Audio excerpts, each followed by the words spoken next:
সুন্নাত সালাত আদায় না করলে গুনাহ হবে কিনা, খালি গায়ে উযু করার বিধান কতটুকু, আর উযু সঠিক হয় কিনা জানাবেন। মহিলারা বাড়িতে নামাজের বিছানা নামাজ পড়ে অনেক সময় বিছানার কর্নার ভাঁজ করে রাখে, তা না হলে শয়তান নাকি দাঁড়িয়ে যায় বিছানায়, কোরআন সুন্নাহ ভিত্তিক কতটুকু সঠিক কথাটি? নামাজের ঠোঁট বন্ধ রেখে সম্পূর্ণ মনে মনে সূরা কেরাত পড়লে নামাজ হবে কিনা? ছোট বাচ্চারা বিছানায় পেশাব করলে তা শুকিয়ে গেলেও কি বিছানা অপবিত্র থাকবে?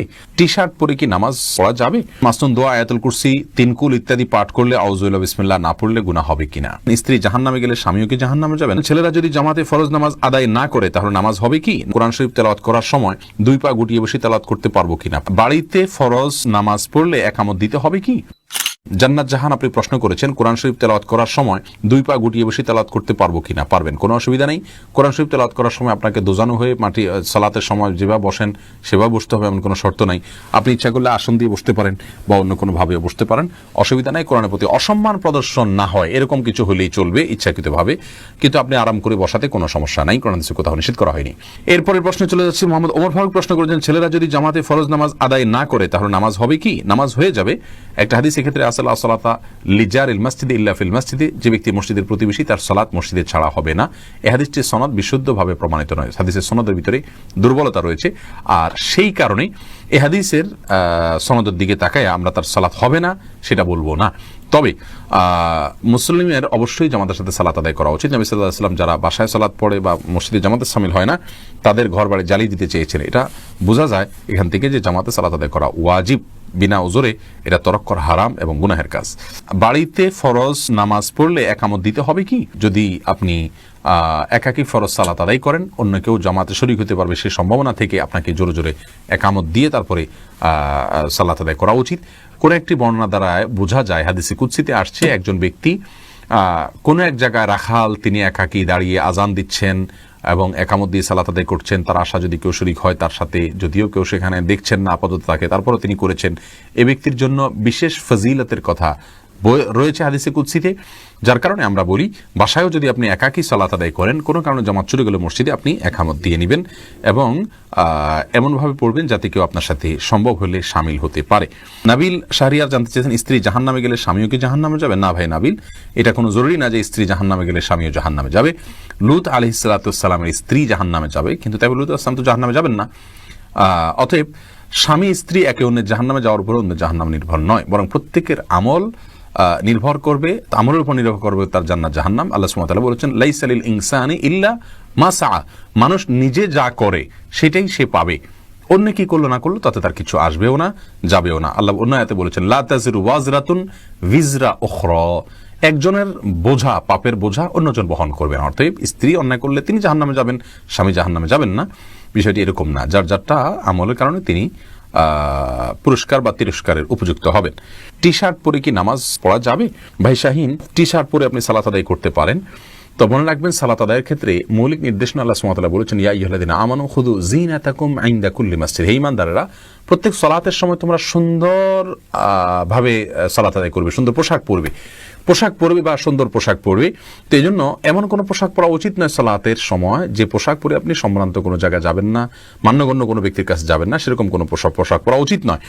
অতএব আপনি চেষ্টা করবেন যে পোশাক পরলে আপনাকে খারাপ দেখা না যায়, দৃষ্টিকটু দেখা না যায়, ভিন্ন ব্যতিক্রম মনে না হয়, এবং আপনি এটা পরে ভালো কোনো জায়গায় যেতে ইতস্তবোধ করেন না, সেরকম পোশাক পরে সালাত আদায় করবেন। এরপরের প্রশ্ন হলো ফারুক তিতাস, আপনি জানতেছেন মাসনুন দোয়া, আয়াতুল কুরসি, তিনকুল ইত্যাদি পাঠ করলে আউযুবিল্লাহ বিসমিল্লাহ না পড়লে গুনাহ হবে কিনা? ভাই ফারুক, মাসনুন দোয়ার শুরুতে আউযুবিল্লাহ বিসমিল্লাহ পড়ার দরকার নেই, কারণ দোয়াগুলাই হলো আল্লাহর জিকির। সরাসরি আউযুবিল্লাহ বিসমিল্লাহ বলার উদ্দেশ্য আল্লাহ জিকির করা। তাছাড়া কোরআন হাদিসে কোথাও আমাদেরকে দোয়াগুলোর আগে বিসমিল্লাহ পড়ার কথা বলা হয়নি, আউযুবিল্লাহর কথা বলা হয়নি। আল্লাহ সুবহানাহু ওয়া তাআলা এরকম নির্দেশ করেননি। কোরআনের ব্যাপারে শুধু বলা হয়েছে, আল্লাহ সুবহানাহু ওয়া তাআলা বলেছেন, ওয়াইদা ক্রাআতাল কুরআন ফাস্তাইজ বিল্লাহি মিনাশ শাইতানির রাজিম, যখন কোরআন পড়বে তখন আউযুবিল্লাহি মিনাশ শাইতানির রাজিম পড়ে নেবে। আর নবী সাল্লাল্লাহু আলাইহি সাল্লাম প্রত্যেকটা সূরার আগে বিসমিল্লাহ পড়েছেন, সেই হিসাবে আমরা সূরার আগে যখন পড়বো তখন বিসমিল্লাহ পড়বো, আর তেলাওয়াত যখন শুরু করব প্রথমে তখন আউযুবিল্লাহ পড়বো এবং সূরা শুরু হলে বিসমিল্লাহ পড়বো। আর যদি সূরা শুরু না হয় মাঝখানে হয় তাহলে শুধু আউযুবিল্লাহ পড়বো, যেহেতু শুধু আউযুবিল্লাহ করার নির্দেশ করা হয়েছে। কিন্তু জিকির আজকার শুরুতে আউযুবিল্লাহ বিসমিল্লাহ পড়ার কথা বলা হয়নি, দুরূদের শুরুতে বলা হয়নি, বিধায় আমরা সেগুলো পড়বো না। আর সকাল সন্ধ্যার আজকার যেগুলো পড়বো সেগুলো যখন শুরুতে পড়বো আয়াতুল কুরসি, অথবা তিনকুল, তখন অবশ্যই আমরা আউযুবিল্লাহি বিসমিল্লাহ নিয়ম অনুযায়ী সেখানেও পড়ব, কারণ এগুলো কোরআনের আয়াত, যদিও জিকির হিসাবে পড়া হচ্ছে। সেতাব, আপনি জানতে চেয়েছেন নামাজে ঠোঁট বন্ধ রেখে সম্পূর্ণ মনে মনে সূরা কেরাত পড়লে নামাজ হবে কিনা। ভাই খালেদ, নামাজে যদি আপনি ঠোঁট বন্ধ রেখে মনে মনে সূরা কেরাত পড়েন তাহলে আপনার সালাত হবে না, কারণ ইসলামী শরিয়াতে যে সমস্ত জায়গায় আমাদেরকে পাঠ করতে নির্দেশ করা হয়েছে, বলতে নির্দেশ করা হয়েছে, সেখানে আমাদেরকে ঠোঁট এবং জিহ্বার উচ্চারণ করে বলতে হবে। ঠোঁটের যদি ব্যবহার না হয়, জিহ্বার যদি ব্যবহার না হয়, তাহলে সেটাকে বলা হয় না, ওইটাকে বলা হয় মনে মনে কল্পনা জল্পনা করা। আপনাকে বলতে বলা হয়েছে, সূরা পড়তে বলা হয়েছে, আর এই পড়াটা হবে মুখ এবং ঠোঁট নড়লে। যদি না পড়েন তাহলে না নড়ে, তাহলে সেক্ষেত্রে পড়াটা হয়নি। বিধায় মনে মনে যদি আপনি কেরাত পড়েন, সূরা পড়েন, তাহলে সেক্ষেত্রে এটা জায়েজ হবে না। শাহনাজ হাফেজ, আপনি জানতে চেয়েছেন ছোট বাচ্চারা বিছানায় পেশাব করলে তা শুকিয়ে গেলেও কি বিছানা অপবিত্র থাকবে? ছোট বাচ্চারা যদি বিছানা পেশাব করে, এক্ষেত্রে মনে রাখতে হবে ছেলে বাচ্চা যদি হয় তাদের পেশাবের ক্ষেত্রে কিছুটা ছাড় রয়েছে। ছেলে বাচ্চা যদি হয় আর সে যদি মায়ের দুধের উপরে সম্পূর্ণ নির্ভরশীল থাকে এবং তার মধ্যে যদি অন্য কোনো কিছু যদি সে না খায়, বাহিরের কোনো কিছু খাদ্য হিসাবে সে গ্রহণ না করে, তাহলে সেক্ষেত্রে এই বাচ্চার পেশাবের উপরে শুধুমাত্র পানি ছেটা দিয়ে দিলে সেটা পাক হয়ে যাবে। আর যদি মেয়ে বাচ্চা হয় তাহলে সেক্ষেত্রে পরিপূর্ণভাবে ধুইতে হবে। এটা হাদিস দ্বারা এই ব্যবধান এবং পার্থক্যটা সুস্পষ্টভাবে প্রমাণিত। এখানে কেউ যদি বলেন যে মেয়েদের পেশাবের ক্ষেত্রে এই তারতম্য কেন করা হয়েছে, মেয়েদের প্রতি বৈষম্য কিনা, আমরা বলবো না।